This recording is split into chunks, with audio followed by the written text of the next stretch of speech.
Yeah, I mean, everybody has the right to express themselves and to also sue people over what they believe could be. But is there an underlying fear? No, hold on. Let me say this. We need to be careful. Yes, go ahead. We do have hate speech legislation in this country. Of course we do. And you, I mean, everybody around the table, your audience, know that a conversation, an article, an opinion, a public opinion can degenerate into hate speech in no time. I mean, that happens, and we all have gone through these situations before, and we know about instances. So where do you draw the line? The question becomes, what offends you may not offend me. You need to be mindful, and you need to be respectful of my background, of my existence. We live in a multicultural community where we have a social contract to abide by. Now, you don't like that social contract. You're talking about a major overhaul of the system, of the nation. So I think these are bigger issues. They're not at that micro level that we are, I guess, discussing. Except that if you look at it in the terms of freedom of media, you look at a situation, we take the Danish cartoons, because I think that that's an important issue. You take the Danish cartoons, and then you take a whole series, and you and I, we know we can go through the press today and find vile cartoons of Jews, vile cartoons of Christians, and Jesus recently, hanging. somebody in the States peeing on an image of Christ. I mean, this is something that, yes, right. Go ahead. And we don't like it. Christians don't like it, but we realize the society we're living in.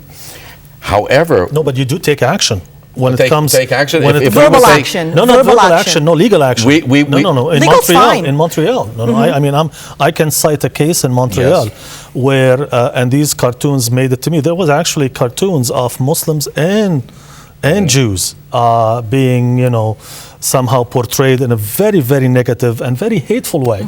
We're talking the Star of David being, desecrated. Some mentions of pigs and animals and that kind of. That's hateful speech. Yeah, and people have the right to take issue with that and to say, listen. They should. By all means, but when religious characters, and meaning Jesus and Moses and Muhammad and David, the whole range, when those kind of cartoons are used in a politicized manner, like the Danish cartoon, we have learned now to accept that. We've accepted it. To try and to silence media in this country by not allowing, by intimidating them, and that was the word, intimidation. So there is a chill factor, and I think people are afraid, and I think subsequently there's going to be a counter reaction. There is a fear, I'll tell you, and just before we go for a break, this is what I'm hearing. Now, I can't say I've dug it up in any detail, but this is what I've heard. There was some commentary that already came out about that movie 2012 and how Christian sites were destroyed, Jewish sites were destroyed, but the producers didn't dare touch the mosques out of fear, and this is what the issue was here, that it was purported. Why didn't they touch these sites? And then it came forth because they could have been fearful that if they touch these holy sites in the Middle East, that they'll have a price to pay because of it, like we saw with what happened with the Danish cartoons. We're going to go for a break. Once again, our lines are open, and I'll tell you what, be patient, okay? Because we'll get straight back to you on the phone lines after this. Don't go away.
Hello again, and welcome back to Viewpoints on the Line. Let's go to you now, Andy on line 1. Hi, Andy, you're on the line.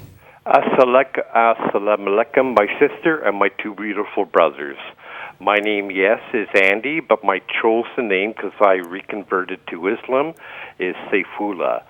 And I have a blog site less than a year that it's been up, and almost 1,500. Andy, can you give your comments, please? 15,000 hits on my blog site. Thank you for your call, Andy. Raymond on line 8. Hello, Raymond. You're on the line. I think, Christine, hello, Raymond, we should stop ignoring the right reason and stop looking for some wrong reason to explain what the guy did. What the guy did was logical. And what should be done now is to prevent such circumstances.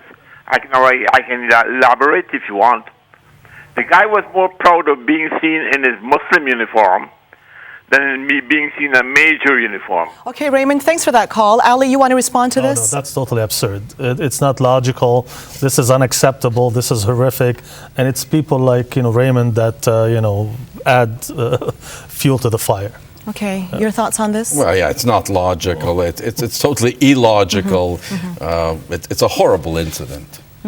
Okay, Naz on line 4. Hello, Naz. You're on the line. Go ahead, Naz, on line 4. Looks like you didn't get through there. Now, this issue that we're dealing with here, there's something else that I want to bring to the table here, and the two of you were discussing it very well earlier, and it had to do with the political correctness and the point that people's right to call, as we put it here, a spade a spade. Now, we prize certain freedoms in the West, and that is the right to free speech. If we think it's terrorism, we think in the West we should have a right to call it terrorism. The one thing I don't agree with groups that deliberately inflame other groups, such as peeing on Christ. That is disgusting. Or presenting some other deity in a very degrading light just to offend people. I don't agree with this. But putting that aside, in our notions of democracy, this is something where people still have a right to do without fearing for his or her life. There are ways to address it through the court system, but fearing for one's life, in that article that we talked about, political correctness, this is where this discussion becomes a big one. Is it or is it not terrorism? People are a bit antsy based on what's been making headlines in regards to this. Go ahead, Ali. Of course. No one should have to feel that they are going to be persecuted for what they write or what they say. This is unacceptable. We need to pay attention to the fact that there is it's such a fine line, Frank, between free speech and hate speech. Sometimes it really depends on which side but we have a court system. But then what happens is when you start inciting. When you start inciting, hate, and in the case of Ezra Levant, he was told many times by his peers, by Roy Green at one time in a discussion with him live on CHML 900 in Hamilton. Why are you doing this? Why do you keep on doing this? Not once, not twice, not 3 times. He just kept on going and going and going. On that note, I think Ezra Levant took it on the chin for the media that was afraid to do it in Canada. I think Ezra Levant exercised judgment that said, look, we can't live with intimidation. We can't be like the Dutch community, if you will. And therefore, somebody has to do it. The cartoon, bad taste. But nobody should fear for their lives. Definitely. I agree 100%. And that's the issue. And I'm just sorry that the rest of the media didn't collectively back him up. And as a result of that, you then subsequently saw the attacks on Mark Steyn and you saw the attacks on Maclean magazine. Because once the opening was there, once the chill factor was created, others became the victims. Okay, now we're going to be going on to article number 2 very shortly, and it concerns the Goldstone report accusing Israel of war crimes. But before we do it, there's an advertisement that I wanted to show you here. Now, this was put out by Frank's organization, B'nai B'rith Canada, and take a look at it. We showed it to you on our last program, actually, when we interviewed Herb Keenan from the Jerusalem Post. But we're addressing it differently today, and it's called the Unholy Alliance here. And in the middle there, common objectives of Nazism and radical Islam. Then at the bottom here, we must wake up from our slumber before it's too late. Now, this has been called controversial by some, Frank. Give us, in a nutshell, what the meaning of this advertisement was. Sure.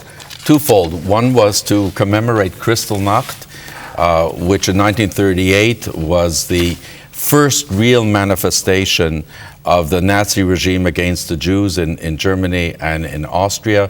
1,000 Jewish institutions, businesses, homes were smashed, burned. Close to 100 people were killed. The world didn't respond, and that was a signal to the Nazis. It was also Remembrance Day right around the corner. And we respect the memory of the Canadians that fought fascism. Very, very important to us. We're very clear to specify in there. Went out of our way. We're talking about radical Islam. Definitely, it's very clear, radical. And we're not talking about not all Muslims. Because we even say that the moderate Muslims will be the victims of radical Islam. Yes. Just as Christians and Jews will be. Although it was uncoordinated, I have to tell you that Tariq Fatah's remarks in the Globe and Mail of that same weekend, where he was saying radical Islam is already inching into the public school system in Ontario, and then in a corresponding article in here, he says it's time to wake up. Don't be afraid. We moderates have to wake up. Now, I have to correct something I said earlier, actually, because we talked about why it is that Muslims don't openly declare. The Muslim Canadian Congress has been actually a leader in this. That is one group in Canada that has been a leader. Yes. And Tariq Fatah was the founder of that. So just... exactly, yes. exactly. So this really, and he and I debated on radio and on TV on this very article, and his own observation was perhaps it was a little too dark, but the essence of the message is the real message. We have to wake up Canadians that are almost comatose, if you will. We don't recognize the danger. We don't understand that Canadian soldiers are today on the front line in a war against radical Islam. Taliban is part of radical Islam. That's a reality. So the difference, because fascism and Nazism, they had one uniform, it was easy to identify. Radical Islam takes a different position in terms of clothing. However, the messaging is exactly the same. World domination. It's clear. It's clear. We must understand that we are today in a war situation. We are defending basic rights. How do you feel about this, Alan? I mean, the main question that I would like to ask is this. When did radical Islam come to the picture? When did radical Islam come to the picture? We would have to say by... let's say some dates. Give some dates. If we take a look, we already see the Mufti with Hitler. No, let's say one day. Give me a date about where you believe that we can speak of a major threat. You would have to look at the origins of the Muslim Brotherhood, and you would know exactly when. That's not what I'm referring to. I know what you're getting at, Ali. What I'm getting at is... You're getting at 9/11. I'm getting at 9/11. I'm getting at... It was around before that. No. It was around long before that. The media that looks for stories of sensation brought it into the limelight. But I'll tell you, I worked for a program before that called Faith Journal. Yes. And we reported on a lot of stories that did not make it to the forefront of media. However, they were reported by the United Press, by the Associated Press, by Reuters. They were reported across the board, but it wasn't picked up by the general popular media at the time. But if you give me but still, yes, no, you'll get your chance. But what I want to get across here is that it became a public, highly publicized issue after 9/11 for obvious reasons. But it was around way before then, and it was stirring way before then. Okay. Yes, go ahead. What I was going to say is radical Islam in the form and content that we are seeing at this point. The radicals were brewed, they were trained in Afghanistan at the hands of the CIA, at the hands of the US government to fight communists, to fight the Russians, and Saudi Arabia was also involved in that process. So you're talking about, late 80s, 90s, and spilling over to where we are at this point. So this is not something that was manufactured by Muslims. This is not something that was manufactured by this master, scheme of dominating the world. I lived in that part of the world. Never did I hear or know about the existence of such a scheme. Now, we do have a major problem on our hand, and I think Muslims have to contend, and they are contending on a daily basis with that problem, whether the people of Iraq who are killed in huge numbers every single day is in the hundreds before anybody else in the West. So we have a problem, and we are suffering as Muslims, and we need help, and I think the cries of help should come, and people should go and help, and not by publishing Ali, how do we help? Not by publishing, some advertisement that is going to stir. Ali, I'm asking a question quick because again we're running along in time. But how do we help? We're all looking for a solution here. How do we help? You help by looking at the deep-rooted problems that exist in that part of the world, and not by adding fuel to the fire, because essentially what something like that ad is doing, that in the paper, is just adding fuel. And Israel, once again, has been accused of war crimes, something we'll address after the break. Don't go away.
Hello again, and welcome back to Viewpoints on the Line. Let's go now to you, Clive, on line 1. Hi, Clive, you're on the line. Let's go to Frank on line 4. Hello, Frank, you're on the line. Hello. Go ahead, Frank. Yes, I'd like to find out from the Muslim person there is that when are the Muslim people going to adapt our laws and our ways of life? They came to Canada for a better life, yet they keep bringing over their views and their policies of what they should do, and we have to adapt to them. Frank, thanks for that. Ali, go ahead. The same question was asked of Jews when they first immigrated to Canada and to the U.S., to North America. Most Muslims don't do that. Why is it that you don't adapt to, and can you tell me what is it you'd like me to adapt to? And why don't you want to adapt to some of the good things that I have also that you may Most Muslims are peaceful. Yes, go ahead. Yes, go ahead. Go right ahead. Yes. There's a difference, and I don't think that he's addressing you per se. No. Really. Well, he did. No, he did. No, but no, he talked in general. And that was bad in general. That was bad. When Jews immigrate, the philosophy is not to change the society. It is not to change the society. It is to maintain the culture, the heritage, but to work within the society. At no time was there any intent to say, we're going to make Canada a Jewish homeland. As in fact, I'm going to have to stop the two of you now because we didn't get to the Goldstone report. Sorry. But I'll tell you, Frank, most Muslims in this country, and I've spoken to a lot of Muslims that appreciate our democracy, and they really don't want to change it. You're talking about special interest groups very here, much so. And The this needs to be recognized. The majority want good are life in peaceful, Canada. and they want a good life in Canada, and that needs to be understood. Now, 100%. in the Goldstone report, branding Israel as basically criminals, accusing Israel of war crimes. Your response to this Goldstone report to the United Nations? Obviously, we denounced the Goldstone report, as did most of the civilized nations in the world. They don't accept this very concept. The fact of the matter is you have a democracy fighting against a terrorist organization. This democracy went out of its way to save civilians. If terrorists decide to hide ammunition in mosques, if they decide to fire mortar shells from outside of a school and there's retaliation, tragically, there will be loss of human life. But in the context of this kind of a war, you have to understand how Israel went out of its way and risked its own soldiers in order not to kill civilians. And warnings were issued. Ali, please respond to this. What was Israel to do with the daily shelling coming from Hamas? Okay. And I'm making it short here because we're running out of time. Go ahead. Let's look at exactly how many, in terms of death. If you want to look at what happened. So you have 6 dead people, dead Israelis, as a result of the rockets that you were talking about, against 3,000 dead Palestinians, and thousands and upon thousands of injured and maimed children and innocent civilians in Gaza. Gaza, for your viewers need to know that Gaza is half the size of Toronto, not the GTA, Toronto, okay? With 1.5 million people who are under occupation, who have been under occupation for the last 35 years, has it been, or more, from 1967. And they have been restricted, their flow of water, of goods, of even health supplies. All of that is controlled by the state of Israel.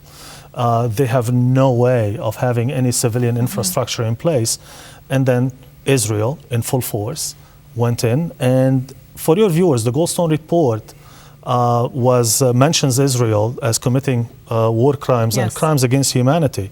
But the United Nations Human Rights Council endorsed the Goldstone report by almost unanimously, 16 to... But you know who's on that commission. The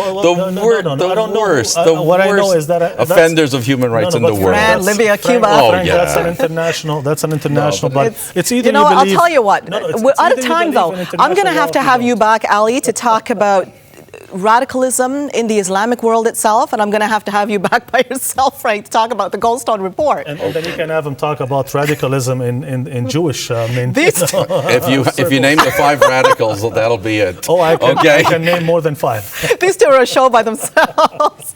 Frank and Ali, it was an absolute treat having you on today and discussing these issues. And of course, as you know, our third guest didn't make it in time, and I'd like to thank you so much for joining us. Thank you, Christine. That's all the time we have. See you again next time. I'm Christine Williams, and from all of us, thank you for watching.